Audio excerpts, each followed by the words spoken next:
Vous êtes-vous déjà retrouvé assis dans une pièce calme, sans distraction, pour ensuite ressentir une sensation inconfortable de calme vous envahir? Peut-être avez-vous pris votre téléphone, allumé la télévision ou cherché quelqu'un à qui parler, juste pour combler le silence. La solitude a le pouvoir de nous faire affronter des choses que nous évitons souvent.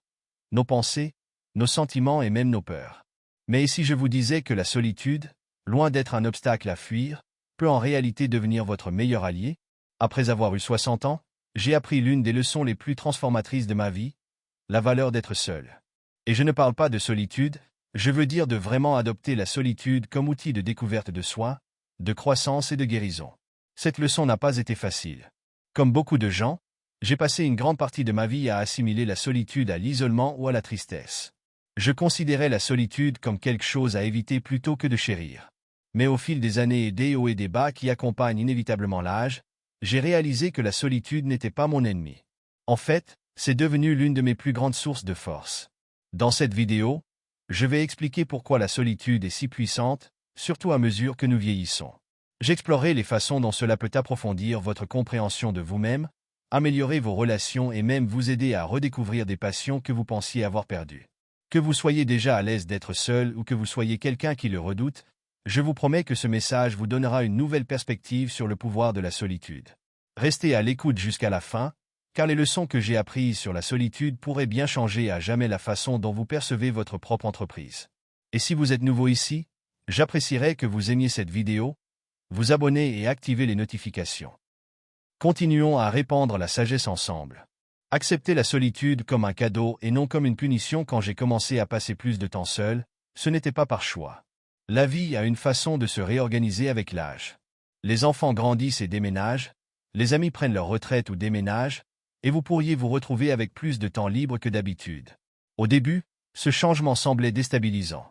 Les journées trépidantes de travail, d'éducation parentale et d'activités constantes ont été remplacées par des matinées plus calmes et des soirées plus lentes.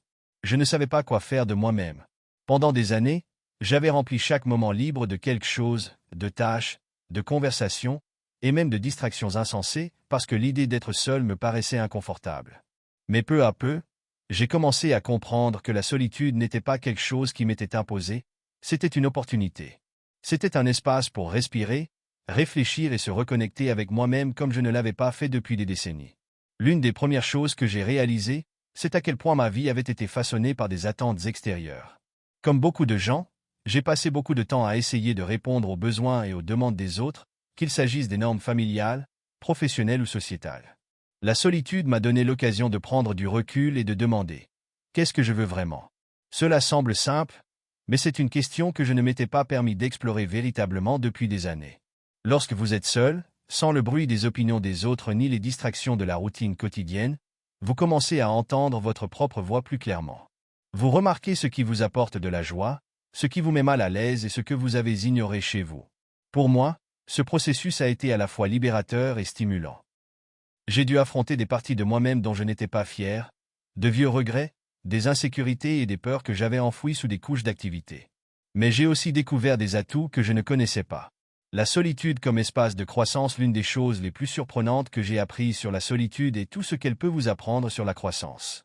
Lorsque vous êtes constamment entouré de gens ou de distractions, il est facile de tomber dans des schémas. Faire ce que vous avez toujours fait, penser comme vous avez toujours pensé. Mais lorsque vous êtes seul, vous créez un espace de changement. Dans la soixantaine, j'ai adopté des passe-temps auxquels je n'avais pas touché depuis des décennies. J'ai recommencé à peindre, ce que je n'avais pas fait depuis la vingtaine. J'ai commencé à tenir un journal, non seulement pour documenter mes journées, mais aussi pour traiter mes pensées et mes émotions. Et peut-être plus important encore, j'ai commencé à méditer, une pratique qui m'a appris à être présente avec moi-même sans jugement. Ces activités n'étaient pas que des passe-temps, c'étaient des moyens de redécouvrir qui j'étais en dehors de mes rôles et responsabilités. Ils m'ont rappelé que je n'étais pas seulement un parent, un partenaire ou un professionnel, j'étais une personne à part entière avec mes propres intérêts, mes rêves et ma vie intérieure. La solitude m'a aussi donné le courage de lâcher prise sur des choses qui ne me servaient plus. Des relations qui me semblaient unilatérales, des habitudes qui épuisaient mon énergie et même des croyances sur moi-même qui étaient dépassées. J'ai commencé à les libérer, non pas par amertume, mais par désir de créer de l'espace pour quelque chose de mieux. Ce processus n'a pas toujours été facile.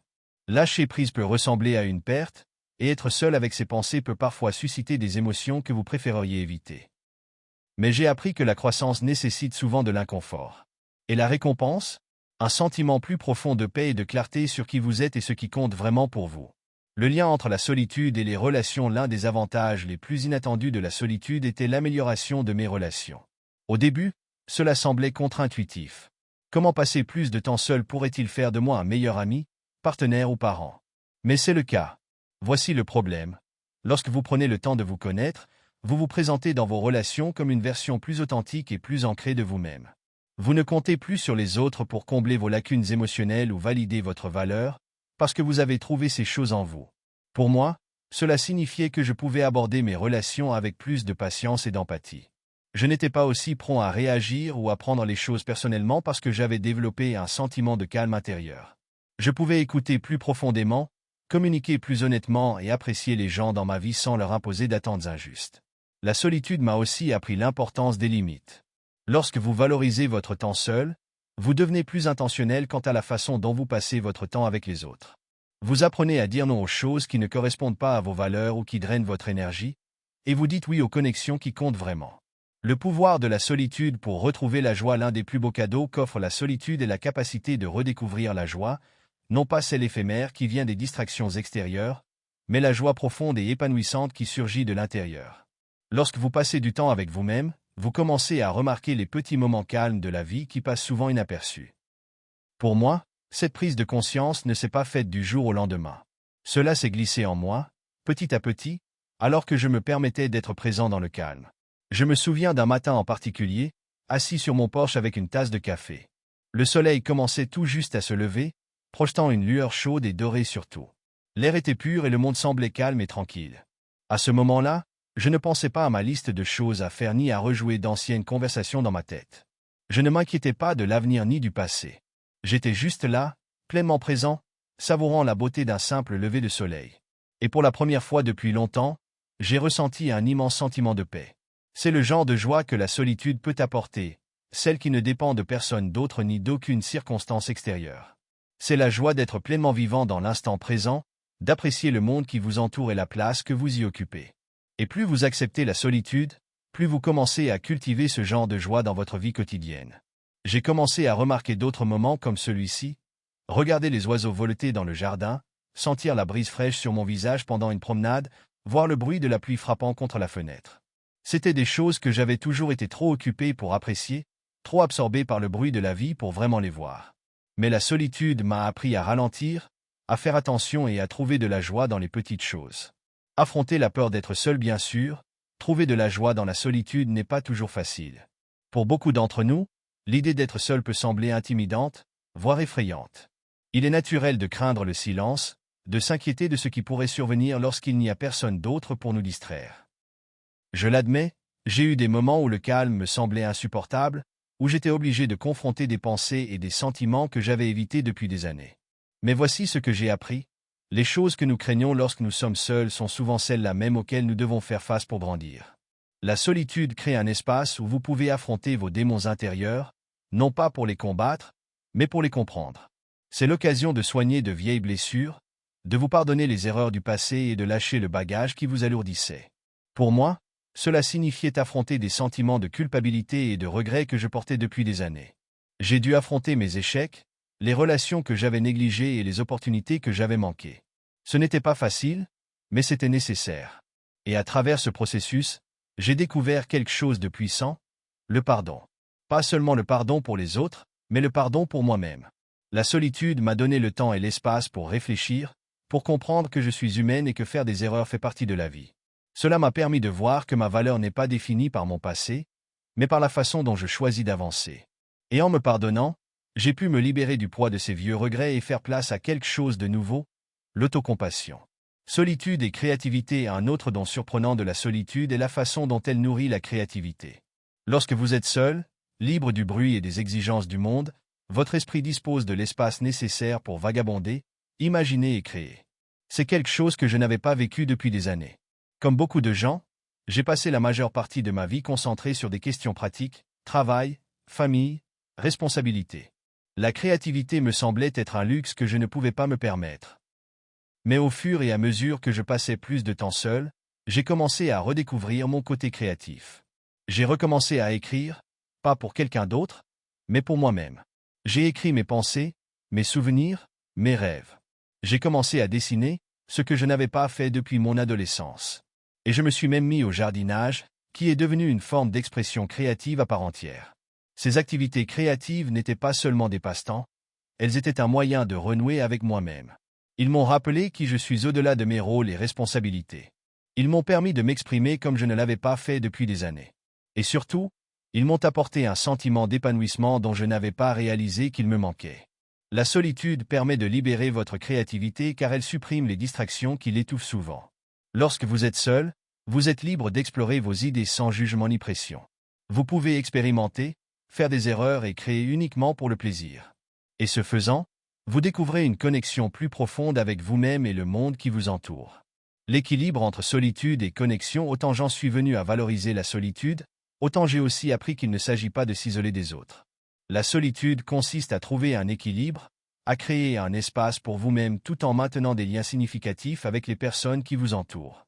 L'une des choses que j'apprécie est que la solitude rend le temps passé avec les autres encore plus significatif. Lorsque vous êtes à l'aise d'être seul, vous êtes moins susceptible de rechercher des relations par solitude ou par besoin. Au lieu de cela, vous choisissez de vous connecter avec des personnes qui comptent vraiment pour vous, qui vous élèvent et vous inspirent. J'ai découvert que plus je passe de temps dans la solitude, plus je suis présent lorsque je suis avec les autres. J'écoute plus profondément, j'apprécie davantage leur compagnie et j'apporte un sentiment de calme et de clarté à mes interactions. La solitude m'a appris qu'il n'est pas nécessaire d'être entouré de gens tout le temps pour se sentir connecté. Parfois, les liens les plus profonds viennent de l'intérieur. Embrasser le calme de la solitude. Quand on pense à la solitude, il est facile d'imaginer le silence comme un vide, quelque chose de vide et peu accueillant. Pour beaucoup de gens, être seul, c'est comme entrer dans un vaste espace inexploré où l'on ne sait pas exactement ce que l'on va rencontrer. Mais ce que j'ai appris, c'est que le silence de la solitude n'est pas vide du tout. C'est rempli de possibilités, de découverte de soi et même d'un sentiment d'émerveillement, si vous vous permettez de l'accepter. Il y a une sorte de calme dans la solitude qu'il est difficile de trouver dans le rythme occupé et bruyant de la vie quotidienne. C'est le genre de calme qui vous permet d'entendre vos propres pensées sans interruption, qui vous donne le temps de réfléchir à vos expériences sans le stress d'une horloge. Au début, cela peut sembler inconfortable. Vous remarquerez peut-être que votre esprit s'emballe, passant d'une pensée à une autre, essayant de résister au calme. C'est normal, c'est votre cerveau qui s'adapte à l'idée d'être simplement. Mais alors que vous êtes assis dans le calme, quelque chose d'incroyable commence à se produire. Le bruit commence à s'estomper et vous commencez à remarquer des choses auxquelles vous n'aviez pas prêté attention auparavant. Vous entendez le son de votre respiration, régulière et rythmée. Vous remarquez la façon dont la lumière change tout au long de la journée, projetant des ombres qui s'étirent et se rétrécissent lentement. Vous prenez conscience de votre propre présence, de la façon dont vous occupez l'espace dans le monde et de la façon dont votre corps se sent au repos. Pour moi, ce calme était une chose à laquelle j'ai résisté pendant des années. J'ai toujours été le genre de personne qui remplissait chaque instant d'activité. Si je ne travaillais pas, je socialisais, je faisais des courses ou je parcourais des distractions sans fin. Être encore, c'était comme perdre du temps, comme si je n'en faisais pas assez.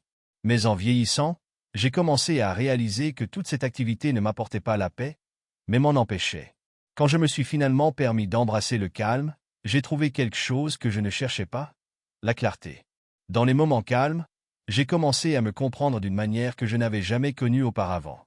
J'ai commencé à voir des schémas dans mes pensées et mes comportements, à reconnaître les choses qui comptaient vraiment pour moi et celles qui ne comptaient pas. Et peut-être plus important encore, j'ai appris à abandonner le besoin de constamment faire, réaliser ou prouver quelque chose. Trouver la liberté dans la solitude. L'une des plus grandes leçons que la solitude m'a apprises est le sens de la vraie liberté. Lorsque vous êtes seul, libre des attentes et des opinions des autres, vous avez la possibilité de vivre selon vos propres conditions. Vous ne jouez plus pour personne, vous n'essayez plus de répondre aux normes de quelqu'un d'autre.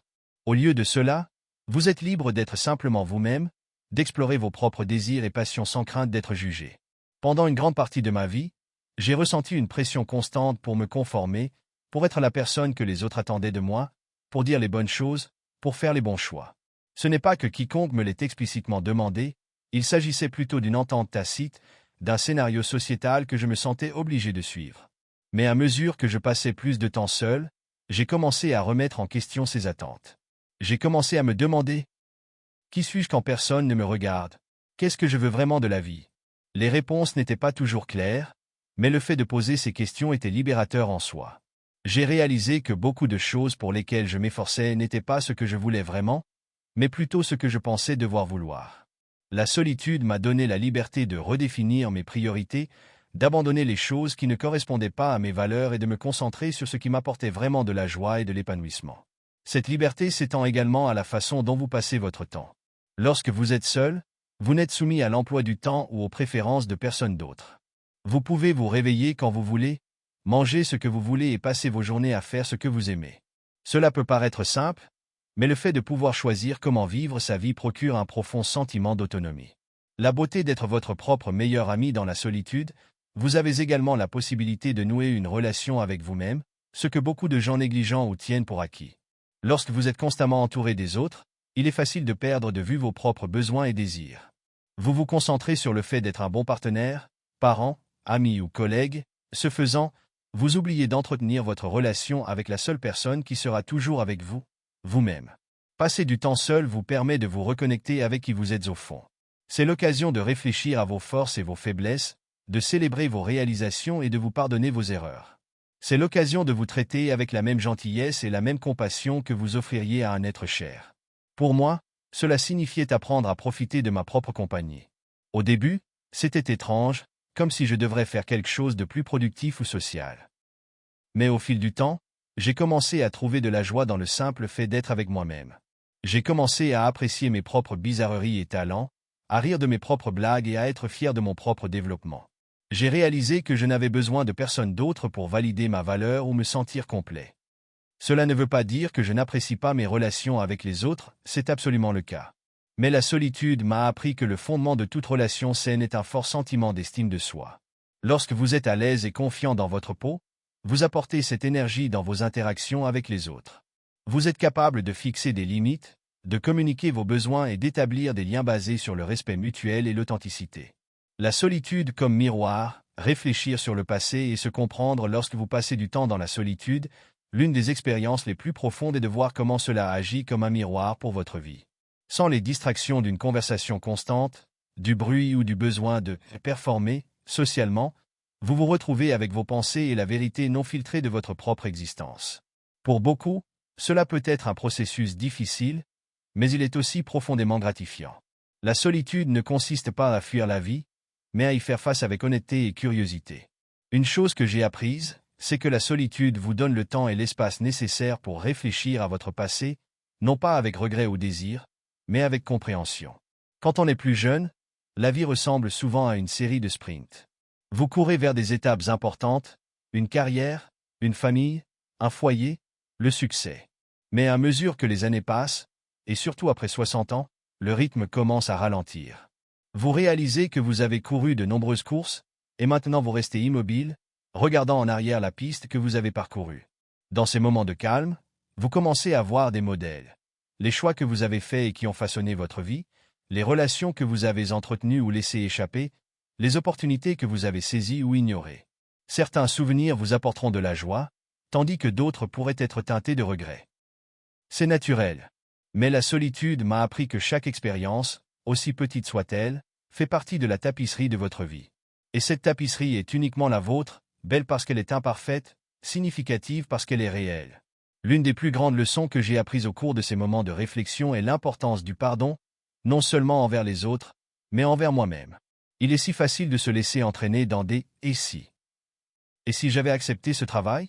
Et si j'avais dit quelque chose de différent dans cet argument? Et si j'avais passé plus de temps avec cette personne? Ces questions peuvent vous hanter si vous les laissez faire. Mais la solitude vous donne la clarté nécessaire pour comprendre que le passé est immuable et que la seule chose que vous pouvez contrôler est la façon dont vous le percevez. Se pardonner ne signifie pas ignorer ses erreurs. Cela signifie les reconnaître, en tirer des leçons et abandonner la culpabilité qui ne sert à rien. Cela signifie reconnaître que vous faisiez de votre mieux avec les connaissances et les outils dont vous disposiez à l'époque. Et cela signifie se donner la permission d'avancer avec grâce et compassion. Le pouvoir du silence, écouter le monde qui vous entoure. Un autre cadeau de la solitude est la possibilité d'écouter véritablement, non seulement vous-même, mais aussi le monde qui vous entoure. Dans nos vies modernes, nous sommes tellement inondés de bruit que nous nous arrêtons rarement pour entendre les sons subtils qui rendent la vie riche et texturée. Mais lorsque vous passez du temps seul, surtout dans la nature, vous commencez à remarquer la symphonie du monde. Je me souviens de la première fois que j'ai vraiment vécu cela. J'étais assis dans mon jardin, sirotant une tasse de thé. Pour une fois, je ne parcourais pas mon téléphone ni ne pensais à ma liste de choses à faire. Je suis resté assis là, immobile et silencieux. Et ce faisant, j'ai commencé à entendre des choses auxquelles je n'avais jamais prêté attention auparavant, le bruissement des feuilles dans la brise, le gazouillis des oiseaux, le léger bourdonnement des insectes, et même le son de ma propre respiration. À ce moment-là, je me suis senti connecté à quelque chose de bien plus grand que moi. J'ai réalisé que le monde est vivant et dynamique, même lorsque nous n'y prêtons pas attention. Et j'ai compris que la solitude ne consiste pas à s'isoler du monde, mais à s'y adapter plus profondément. Ce type d'écoute ne se limite pas à la nature. Lorsque vous êtes seul, vous avez également la chance d'écouter les histoires et la sagesse qui vivent en vous. Chaque souvenir, chaque expérience, chaque émotion que vous avez ressentie fait partie de l'histoire de votre vie. Et lorsque vous prenez le temps de vous asseoir avec ces histoires, vous commencez à les voir sous un nouveau jour. Vous pourriez revisiter un moment de votre enfance et voir comment il a façonné la personne que vous êtes aujourd'hui. Vous vous souviendrez peut-être d'une expérience difficile et réaliserez combien de force cela vous a donné. Ou vous pourriez penser à une relation qui a pris fin et comprendre, pour la première fois, pourquoi elle a dû le faire. Ces idées ne viennent pas d'un seul coup, elles émergent lentement, comme les pièces d'un puzzle qui s'assemblent. Mais quand ils le font, ils peuvent être incroyablement puissants. Redéfinir les relations. Comment la solitude améliore la connexion. L'une des choses les plus surprenantes que j'ai apprises sur la solitude est la façon dont elle peut réellement améliorer vos relations avec les autres. À première vue, cela peut sembler contre-intuitif. Après tout, être seul n'est-il pas le contraire d'être connecté? Mais ce que j'ai découvert, c'est que la solitude vous donne la clarté et la perspective dont vous avez besoin pour vraiment apprécier les personnes qui vous entourent. Lorsque vous êtes constamment entouré d'autres personnes, il est facile de prendre ces relations pour acquises. Vous pourriez vous retrouver pris dans de petits désagréments, quelqu'un oublie d'appeler, un désaccord sur quelque chose d'insignifiant, et perdre de vue la situation dans son ensemble. Mais lorsque vous prenez du recul et passez du temps seul, vous commencez à voir ces relations d'une nouvelle manière. La solitude vous aide à reconnaître la valeur des personnes qui comptent vraiment pour vous. Cela vous donne le temps de réfléchir à l'amour et au soutien qu'ils vous ont apporté, et cela vous rappelle de ne pas prendre cela pour acquis. Cela vous aide également à fixer des limites plus saines. Lorsque vous êtes à l'aise d'être seul, vous êtes moins susceptible de tolérer des relations toxiques ou épuisantes. Vous apprenez à privilégier la qualité à la quantité, à investir votre temps et votre énergie dans les personnes qui vous élèvent et vous apportent de la joie. Peut-être plus important encore, la solitude vous apprend que votre valeur n'est pas définie par vos relations. Vous n'êtes pas seulement un partenaire, un parent, un ami ou un frère ou une sœur, vous êtes un individu avec vos propres pensées, rêves et passions. Et lorsque vous acceptez cette individualité, vous apportez une version plus riche et plus complète de vous-même dans vos relations avec les autres. Le confort inattendu d'être seul, un changement de perspective. La solitude, quand on l'accepte vraiment, ne consiste pas seulement à passer du temps seul. Il s'agit de transformer la façon dont vous percevez cette époque, de quelque chose que vous endurez à quelque chose que vous chérissez. Dans le passé, j'assimilais la solitude à la solitude, pensant qu'être seul était intrinsèquement triste ou le signe qu'il manquait quelque chose dans ma vie. Mais en vieillissant, j'ai réalisé que la solitude n'est pas une question de ce qui manque, mais de ce qui est présent.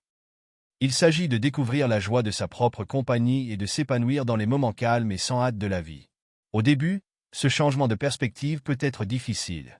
Beaucoup d'entre nous sont conditionnés à croire qu'être seul est un problème à résoudre. Si vous êtes seul un vendredi soir, vous devriez sortir avec des amis.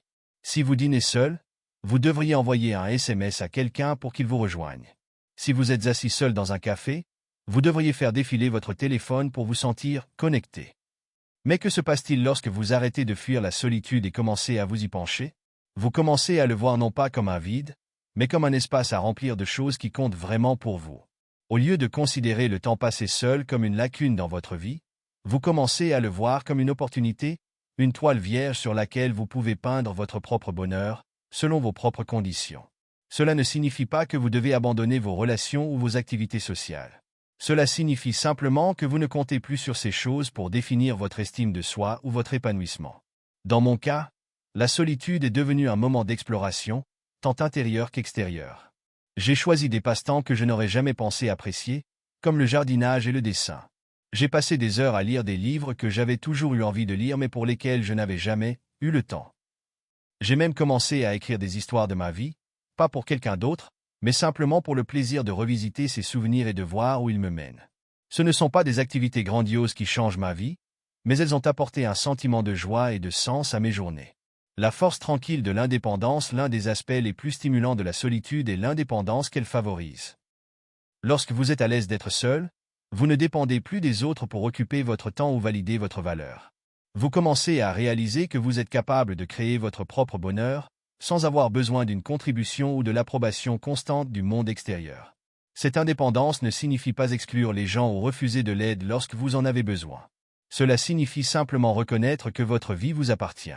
Vous n'avez pas besoin d'attendre que quelqu'un d'autre planifie une sortie, vous suggère une activité ou vous donne la permission de poursuivre vos rêves. Vous pouvez prendre les devants et créer une vie qui vous semble épanouissante, qu'il s'agisse de faire un voyage en solo, d'acquérir une nouvelle compétence ou simplement de passer un après-midi paisible à faire quelque chose que vous aimez. J'ai découvert que ce sentiment d'indépendance m'a également rendu plus résilient. La vie, comme nous le savons tous, est imprévisible. Les relations changent, les gens vont et viennent et les circonstances peuvent changer en un instant. Mais lorsque vous avez cultivé une forte estime de vous-même grâce à la solitude, vous êtes mieux équipé pour faire face à ces changements. Vous savez que, quoi qu'il arrive, vous avez la force et l'ingéniosité nécessaires pour vous débrouiller seul. Cela ne veut pas dire que vous ne ressentirez pas de douleur ou de perte, bien sûr. Mais la solitude vous apprend que ces sentiments font partie de la vie et non la fin de celle-ci. Il vous donne les outils nécessaires pour traiter ces émotions, pour vous asseoir avec elles sans vous laisser submerger et finalement pour avancer avec un sentiment d'espoir et de but. Trouver la liberté dans la solitude. L'une des choses les plus surprenantes que j'ai découvertes à propos de la solitude est le sentiment de liberté qu'elle procure. Lorsque vous êtes seul, il n'y a personne à impressionner, aucune attente à satisfaire et aucun besoin de vous conformer à l'idée que quelqu'un d'autre se fait de ce que vous devriez être. Vous pouvez simplement être vous-même, dans toute votre complexité et vos imperfections, sans crainte du jugement ou de la critique. Cette liberté s'étend à tous les aspects de la vie. Vous pouvez manger ce que vous voulez, écoutez la musique que vous aimez et passez votre temps comme bon vous semble. Vous pouvez adopter vos caprices et préférences sans vous soucier de savoir si elles correspondent à celles de quelqu'un d'autre. Et peut-être plus important encore, vous pouvez prendre le temps de découvrir qui vous êtes vraiment et ce qui compte vraiment pour vous. Pour moi, cela signifiait abandonner la pression d'être toujours productif ou utile. Dans la solitude, j'ai appris qu'il n'y a rien de mal à simplement exister, à profiter du moment présent sans ressentir le besoin d'accomplir quelque chose. Qu'il s'agisse de s'asseoir au soleil avec une tasse de café, de regarder les nuages passer ou simplement de faire une longue et tranquille promenade, j'ai découvert que ces plaisirs simples sont souvent les plus significatifs. Ce sentiment de liberté m'a également aidé à réévaluer mes priorités. Lorsque vous n'êtes pas constamment entouré de bruit et de distractions, il devient plus facile d'entendre votre propre voix intérieure. Vous commencez à reconnaître ce qui est vraiment important pour vous, non pas ce que la société vous dit de devoir compter, mais ce qui vous apporte véritablement joie et épanouissement. Et une fois que vous avez identifié ces choses, vous pouvez commencer à façonner votre vie autour d'elles, en abandonnant tout ce qui ne vous sert plus. Le don de la solitude, gratitude et contentement en fin de compte, ce que j'ai réalisé, c'est que la solitude est un cadeau. Ce n'est pas quelque chose à craindre ou à éviter, c'est quelque chose à adopter et à célébrer. Grâce à la solitude, j'ai trouvé un sentiment plus profond de gratitude pour la vie que j'ai vécue et pour la personne que je suis devenue. J'ai appris à apprécier les moments calmes, les petites joies et la simple beauté d'être en vie. Cela ne veut pas dire que j'ai cessé de valoriser les relations ou les liens sociaux. Au contraire, la solitude m'a rendu plus reconnaissant envers les gens de ma vie. Cela m'a donné la clarté de voir plus clairement leur amour et leur soutien, et la sagesse de chérir ces liens sans les prendre pour acquis. Mais cela m'a aussi montré que mon bonheur et ma valeur personnelle ne dépendent de personne d'autre. Ils viennent de l'intérieur. Alors que je continue à explorer les possibilités de la solitude, je ressens un sentiment croissant de contentement et de paix. Je sais que la vie aura toujours ses défis, mais je sais aussi que j'ai la force et la résilience pour y faire face. Et je sais que, quoi qu'il arrive, j'aurai toujours la compagnie de mes propres pensées, rêves et passions ou une entreprise que j'apprécie plus que je n'aurais jamais cru possible.